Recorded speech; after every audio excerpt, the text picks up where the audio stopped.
Today's date is 30 July 2021. I am at the tank farm. I have the pleasure of interviewing George Desmarais. So, sir, if you could tell us a little bit about yourself, where were you born, where'd you grow up, that kind of thing? Born in Manchester, New Hampshire.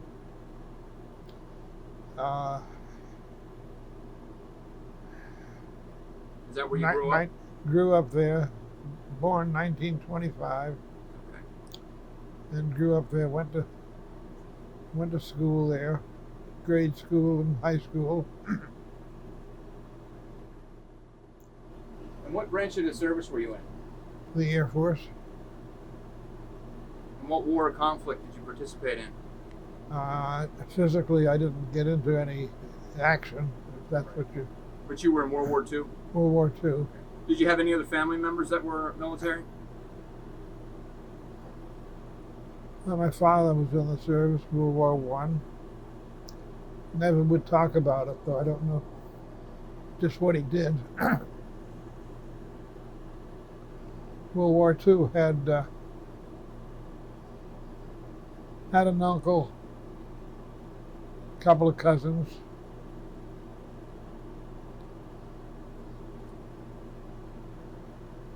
And what do you remember about Pearl Harbor?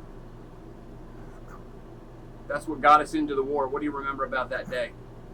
We were at a lake swimming. Somebody had a radio. You remember hearing about it? Yeah. Well,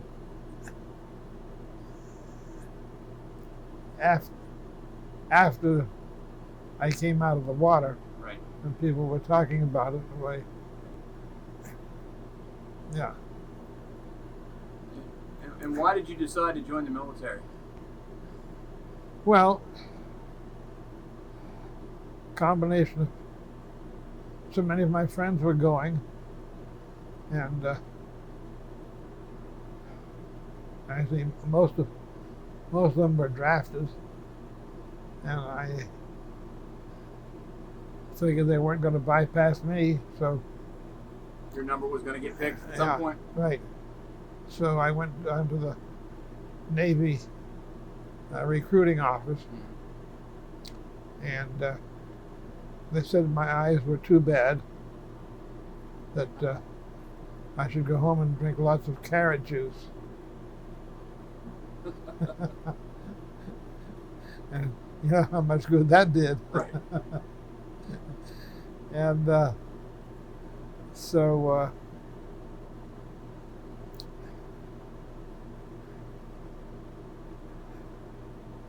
then I went in the Air Force. Do you have any sense of what you wanted to do in the military, or you just wanted to serve? Didn't really know anything about it. Right. And just wanted to serve, do whatever I could. But where was your basic training? that was a dream. Miami Beach. Miami Beach. And basic training on a golf course that was nothing but dust that previous groups had been on. Right. Yeah, and no. They put us in a nice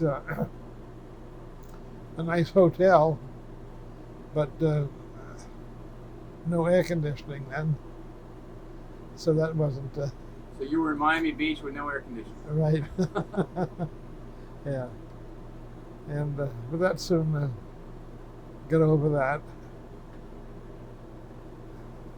Then I went on to. I think I moved on to Shepherd Field, Texas, and went to glider repair school. Did you pick that, or did they tell you that's what you're going to do? I think they just told me that we need you there. Probably not quite like that. Maybe we need someone. Right. And just learned how to patch wings. They're like paper cubs. Right. with that fabric, and to learn how to do that. And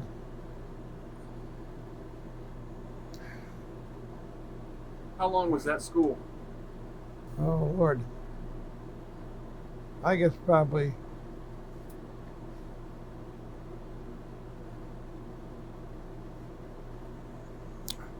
I'd guess 6 months, but I'm not sure. About 6 months. Yeah. So quite lengthy school. Uh-huh. And from there, where did you end up?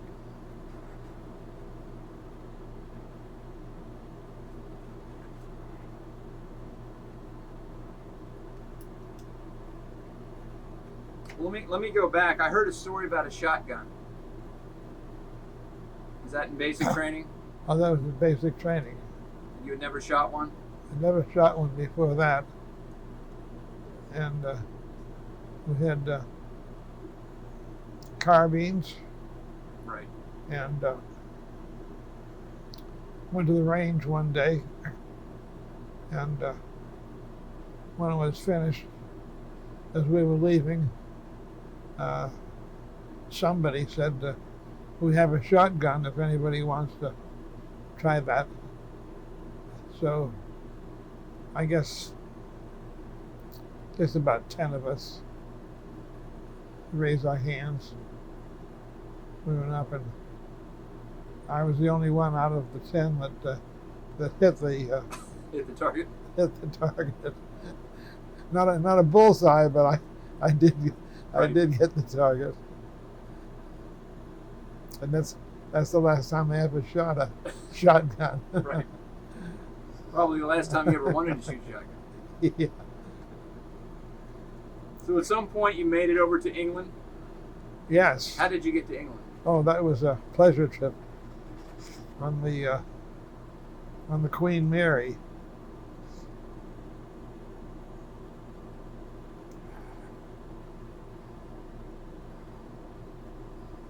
How was that trip? How was it being on that ship? Fine. All the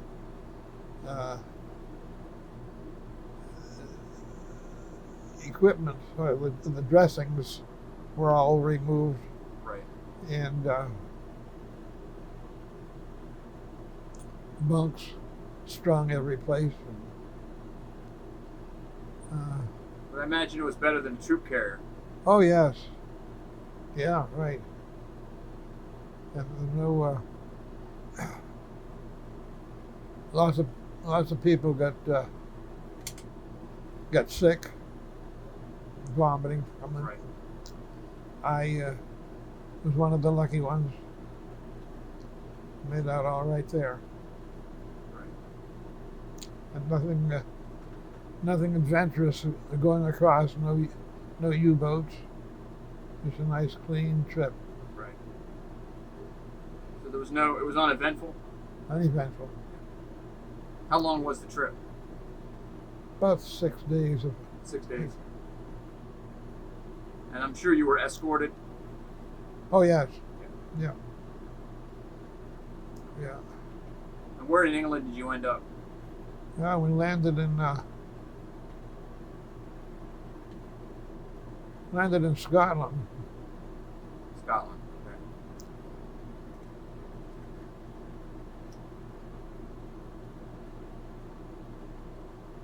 And what was life like in England? Well, it was pretty quiet. I never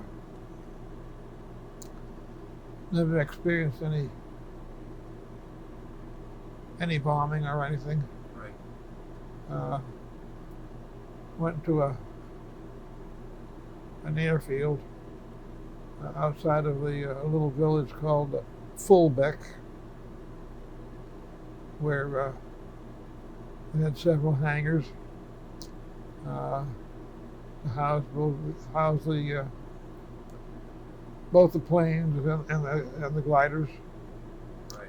Repair shops and instruction rooms. Temperature was okay.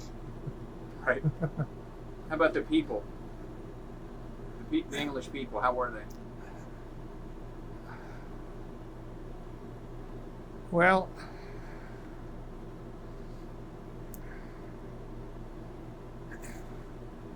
I didn't really mingle with many of the French people, other than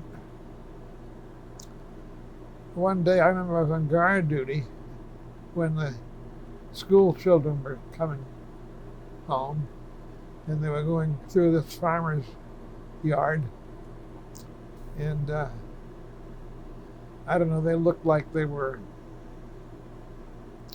6th or 7th graders, and we got to talking, and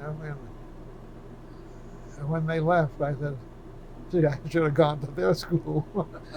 Seemed like they were more learned about things than I. Right. Yeah, they had good schooling over there.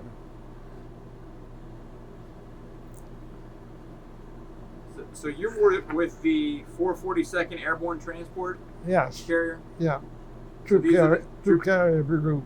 Okay. So these would have been your squadron would have been responsible for transporting troops, Yes. like C-47s and gliders and things like that? Right. Right. Okay. Right. How busy were you? Well,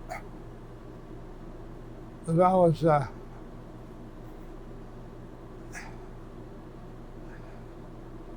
I guess there were, I have really no idea of how many gliders were there, but each glider had somebody that was responsible for everything after the school, and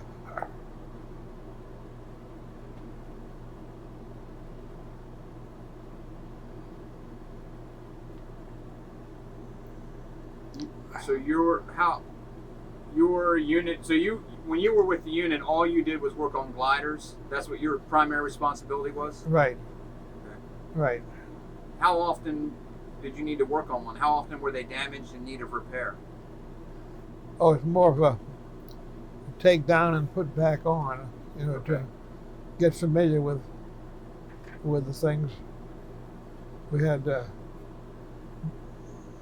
but none of these had been in the service, Right. so we had nothing to repair. Right. But So when they flew these the gliders, they landed them and then they left them. They never came back. Is that true? Or did they reuse them? well, you're talking So the glider was on the a one-time- battlefield. Yes, the glider was a one-time use. It would land and then drop off the troops and be done, or would they use them again? Well, no hurry to. Nobody would be put in danger picking the glider up because Right. there were many yet back home. Right. And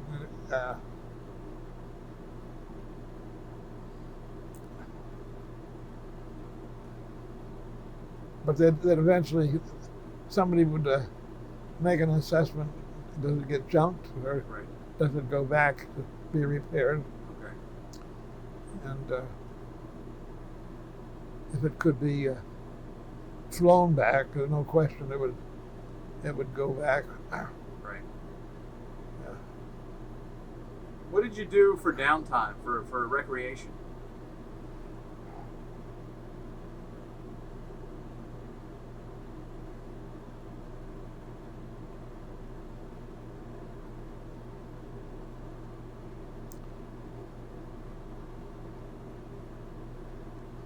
A little softball, but went horseback riding for the first time in my life. Right. There.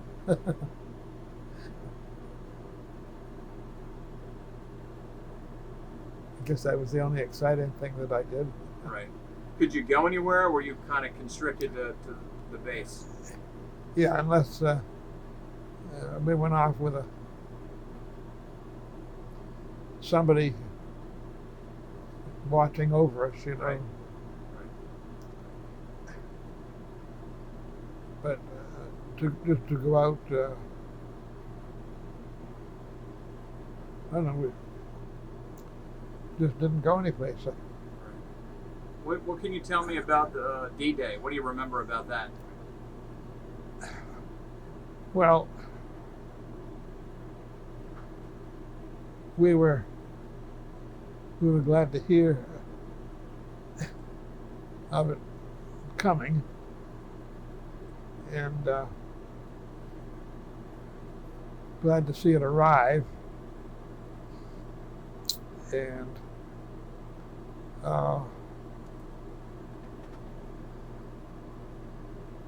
I being,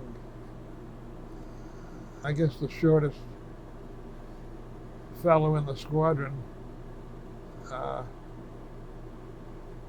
had been shown how to flag these people off during the day or at night. Right. And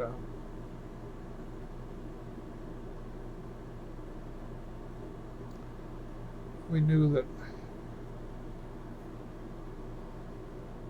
we'd never see a lot of them again. Right. But some, of course, did come back, and we were glad to see them. Did you have people that you knew that made the landing? Only that I knew that had been there with me, Right. but no. And a number of those didn't come back. Right. They're very frail gliders. I don't know whether you ever saw one of those. Yes.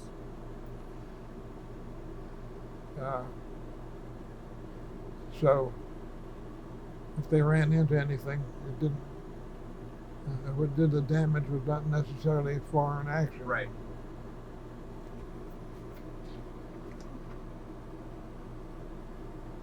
So were you able to communicate with your family at all back in the States? Write letters or anything like that? Oh yes, they had that email. Or I don't know whether we wrote free on the corner. We didn't have to put a stamp on. Right. And there was no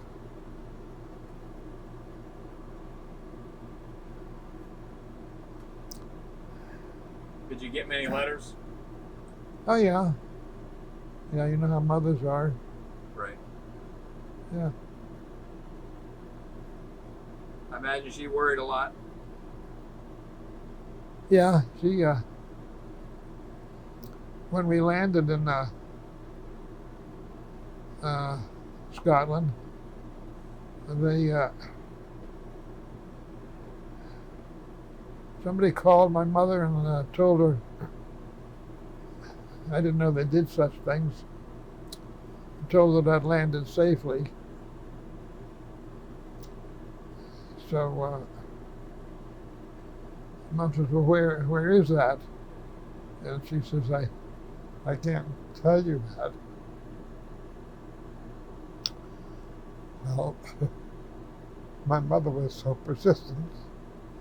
The woman said, "Well, I can't tell you that he's in Scotland."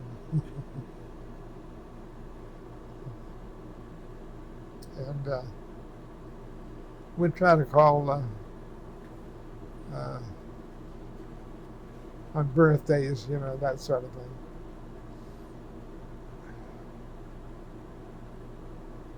Were there any incidents that occurred while you were in England that stand out? Anything that happened, either funny or sad, or that you can recall? Well, had a tent roommate that was shot in the tent and killed. Somebody walking around with their pistol, and never did give us the exact details, but we don't know, just cleaning it or horseplay or what it was. And the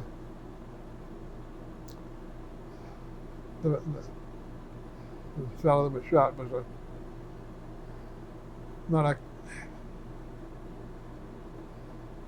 close buddy, but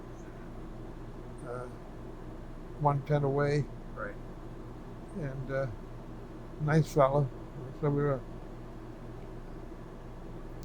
When you start to hear of anybody in a situation like that.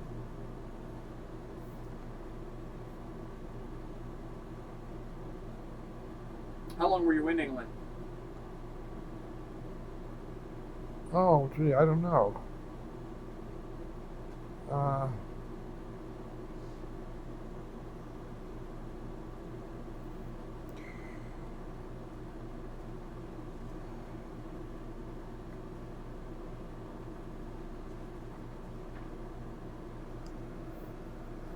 That was in 43.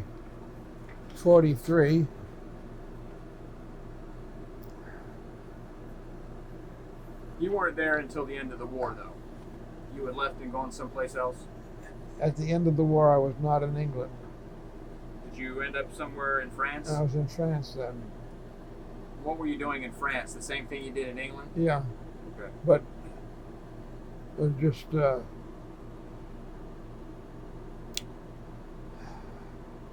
mock training so that the pilots could get their flying time. Right. Both the power ships as well as the gliders, they had to get their pay. Did you get so many hours? Pay. Yeah. There was one time where I don't know how it came about. We ended up with a Piper Cub joining the squadron, and then one of the glider pilots said he'd have a little school and teach fellas as right. however might be interested. So a number of us got into that, and I don't know, had maybe eight lessons, and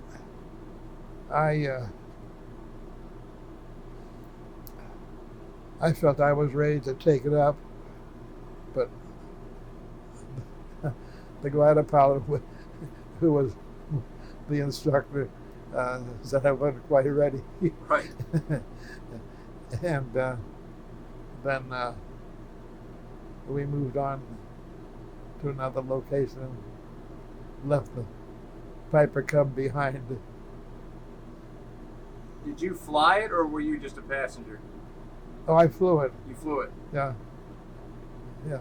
Made landings, takeoffs, Right. turns. Yeah. Yeah. Was that the first time you'd ever flown? You weren't a pilot before that. Right. No. I don't know that I'd even flown before that.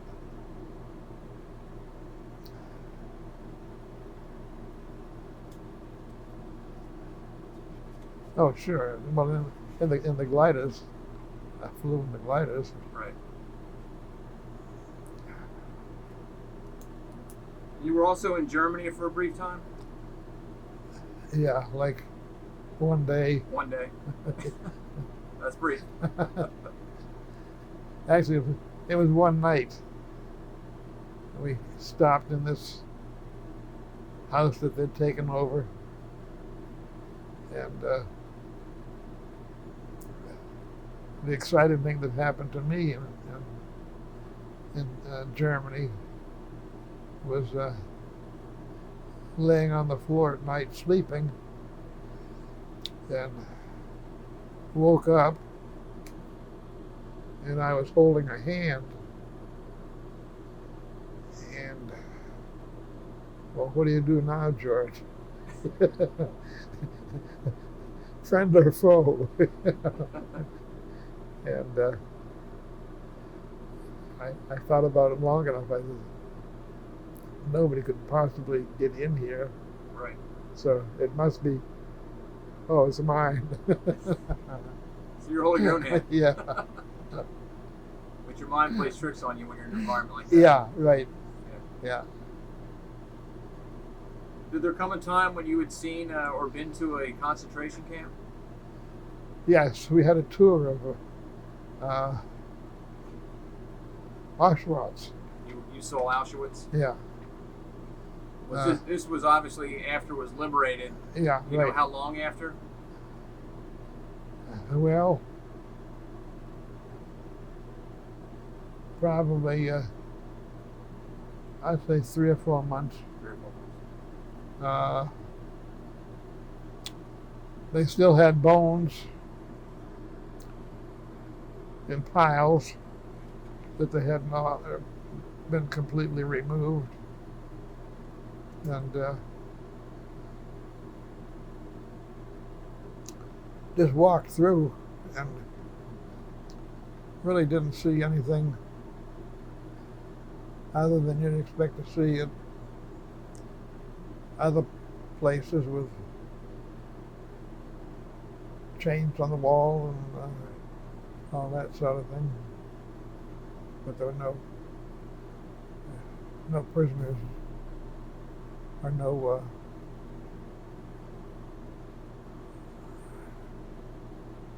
Jewish people left there. What had you heard about the concentration camps before you were there? Did you know much about? Well, just the maltreatment, and we just had to assume they were giving us the truth. Right.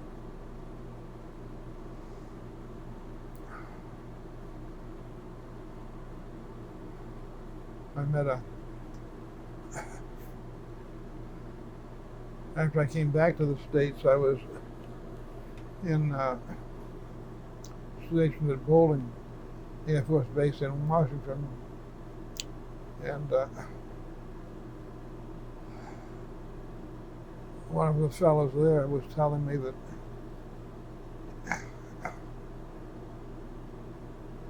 he'd been in the Japanese march, death march, and he said if you can believe what you read about it, it was just as bad as that. He came through it all right, but just Right. barely, I guess.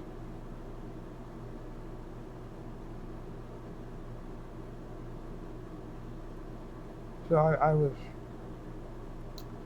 lucky in that I didn't have to witness any of that stuff.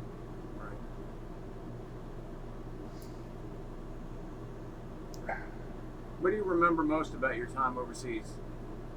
What's something that sticks out to you?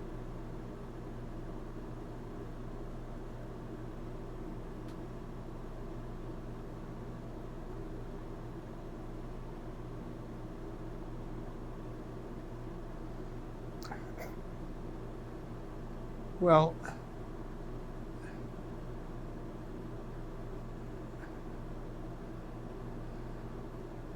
a couple of the kind of unimportant things, but I remember them so distinctly.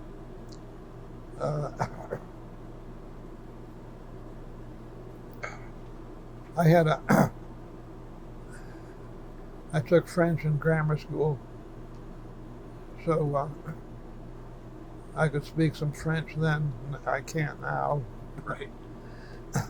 And so I was assigned the job of going to the distillery and getting liquor for the club. And I'm going down the sidewalk on the bicycle, a dirt road, but a sidewalk. And 2 nuns were walking toward me.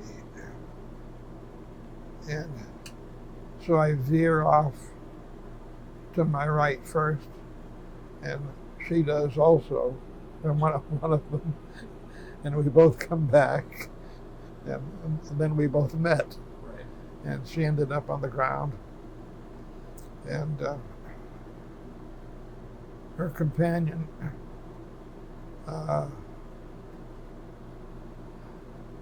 I don't know what she was saying to me, because when a Frenchman is talking, is angry and speaking fast, somebody that just had the language in grade school Right. can't catch it all. But I do remember that her companion said, "Don't talk to him like that." That he didn't mean it. I got that because she was more calm than the one that I hit. Right. And she was uninjured, unfortunately. But that stuck in my mind.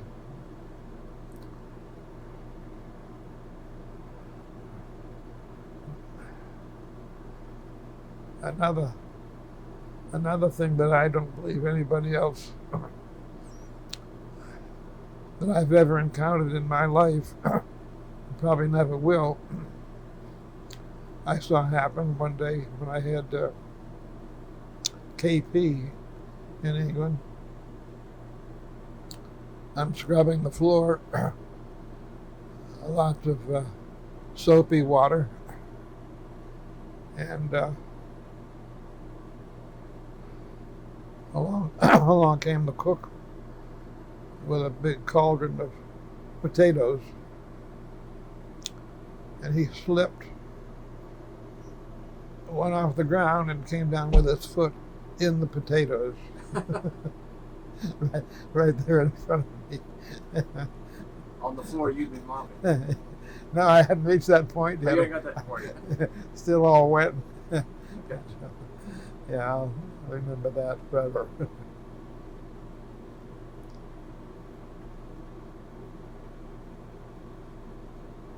So looking back on it, how do you think that your wartime experience has affected your life?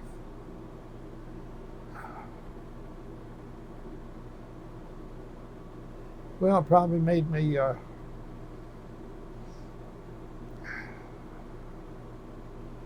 conscious of the fact that if you want things to go smoothly, listen to the boss. Right.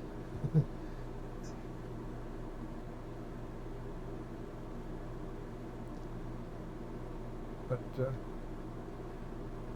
met a lot of friends that we kept in touch with after we got out, but that didn't last very long. I don't know why. I guess we all got jobs.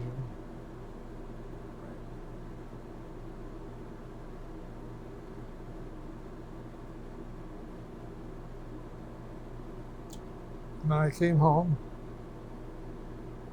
and couldn't find a job anyplace. Everybody was coming back, and they before we walked out of the office to leave, originally they said they gave us paperwork saying we'd come back and re-enlist in 90 days. You'd get your same rank back. So I just pondered over that for a while and went back and did 3 years then. So you re-enlisted for 3 years? Re-enlisted for 3 years. Liked it very much.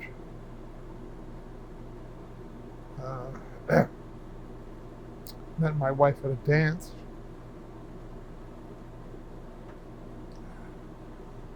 While there. That lasted many years.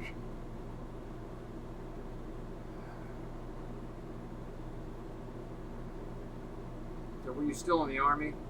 Did you re-enlist in the Army? No, the Air Force. The Air Force? Okay. Yeah, when I went in, it was the Army. Right. It was still the Army when I re-enlisted. Yeah. Didn't become the Air Force till after I got out in '48. Okay.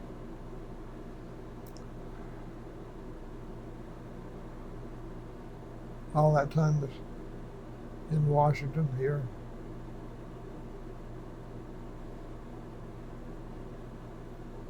there anything that we haven't talked about that you want to talk about? Anything that you just forgot to mention or I didn't ask?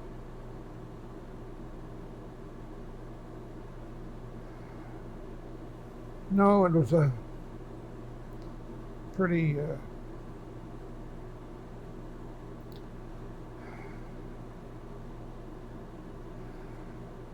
pretty quiet,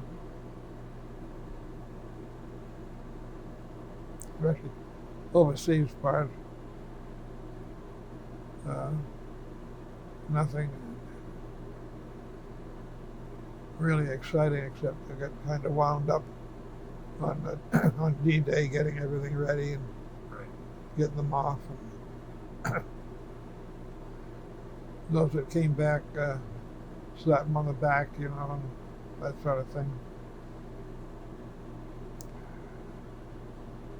How long before D-Day happened did you know what was going to happen? Were you told the day before or the morning of? Oh, and it was longer than that, but nobody knew whether it was myth or not. Okay. We didn't really know. You knew there was an invasion, you just didn't know when. Yeah, You were right, aware. right. Yeah, some people are saying that it's going to be in the Pacific. Right. When my neighboring vet was shot in the tent. You volunteered to work in a kitchen. That day, I was told Okay. I would go to the kitchen. Okay. And I remember one of us happened to glance up at the right time to see the priest come by in the Jeep, headed toward the field. So we knew something had happened. Right.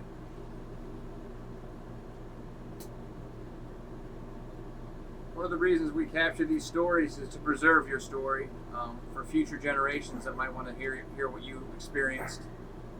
What message would you like to send somebody that might watch this interview in 50 years or 100 years? Oh gosh. I'm not a deep thinker. What do you want them to know about your service?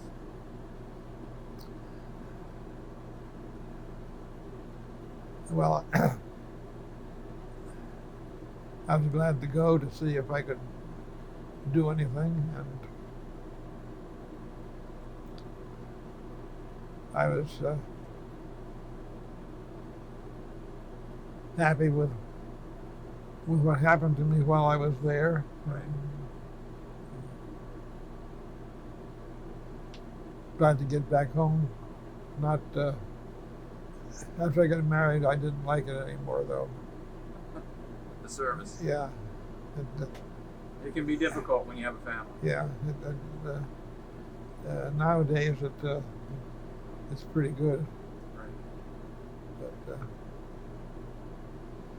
because I was only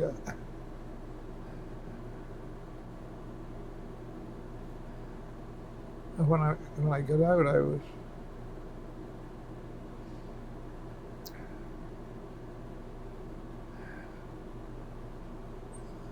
three stripes. Then after I re-enlisted, I got out. I was a staff sergeant.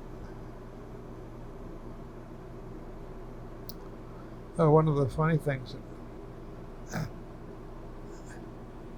well, it wasn't funny, but to me it was, I got a good chuckle out of it. I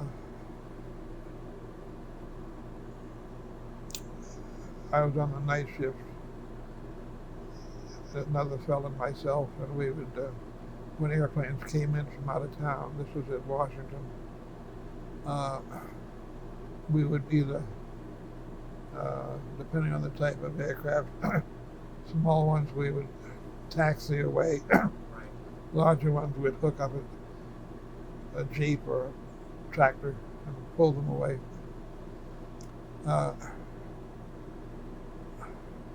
They briefed me on how to started B-25. And the next day,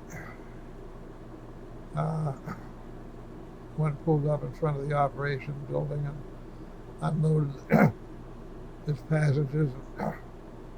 He's going to taxi it. And he looked like he was in since the Army was founded, with a number of a master sergeant with all of the kinds of stripes on his sleeves. Got in and it wouldn't start. Well, they had just taught me the day before on how to start that car, Right. that plane. And I said, he's got to know more about it than I, but maybe I can help him. So, do you want me to help you, Sarge? Now, shot a couple more times, and it wouldn't start. He said, okay, come on.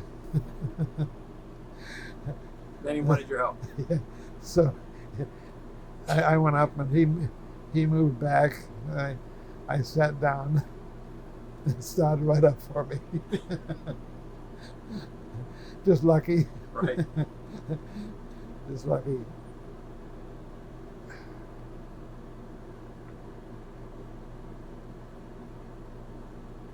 Is there anything else that you want to talk about?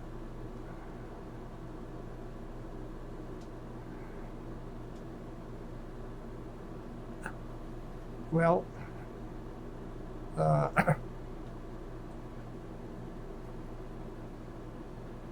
something happened that really shaped my life, I guess.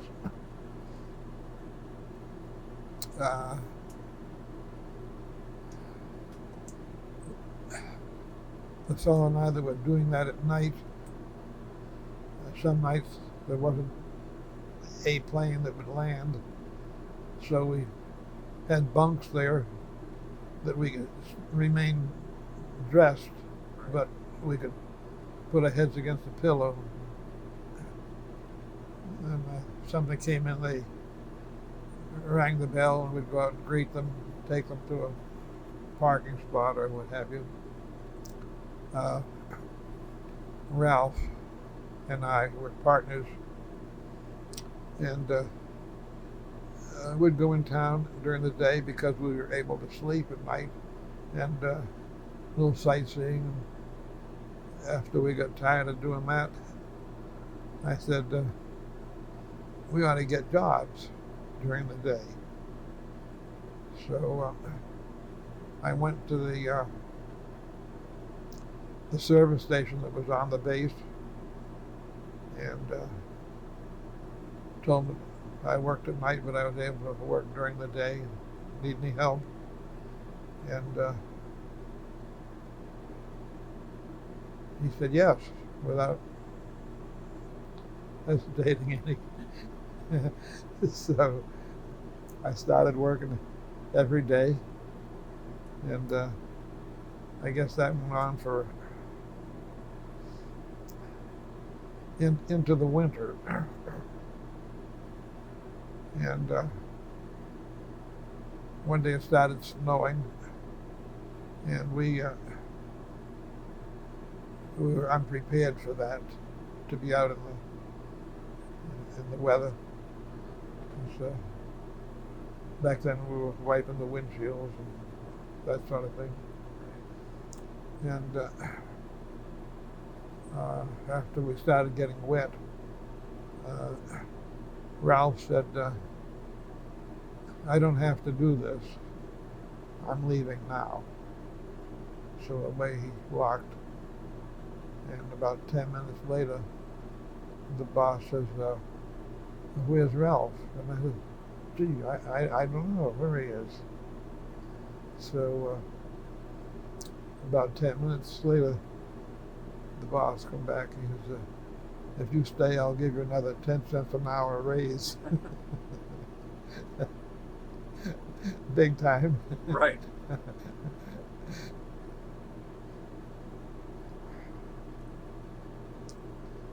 And from that, I stayed there when I got out, they asked me if I wanted to be full-time there, and I said yes. And the fellow that had the lease, I never knew how those things went, but he was a civilian in the insurance business, and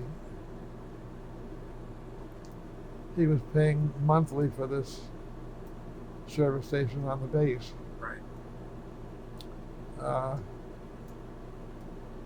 So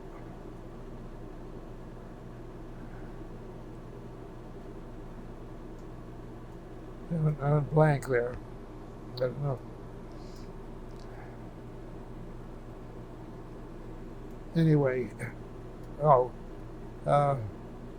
was about 2 years, I guess. Then he passed away, and his wife was holding the reins after he died. And I hope you'll stay, George. And so I did. And then I guess about another year, the government decided that they wanted somebody else to own it rather than this woman. Right. So the Exxon people asked me if I'd like to have my own station. So yeah, sure. So I guess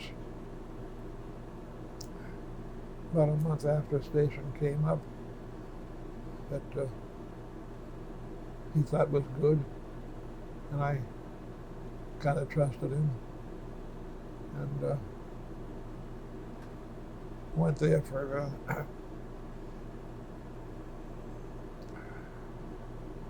15 years. I had that one, and then I went on to a bigger one for another period of time. So that's what I did all my working life out of the service, pump gas. That was because of your time in the service you were able to do that. Yeah, that's I don't know whether I'd ever gone to a service station looking for work, but right. Here we had time on our hands. Right. And didn't want to go. We had no car. Right. Didn't want to go anyplace. So that worked out very well. Well, that's good. On behalf of the Americans of Wartime Experience, I want to thank you for your service. And thank you for sitting down and talking to us. Fine. It was a pleasure. Good. Thank you, sir. Very good.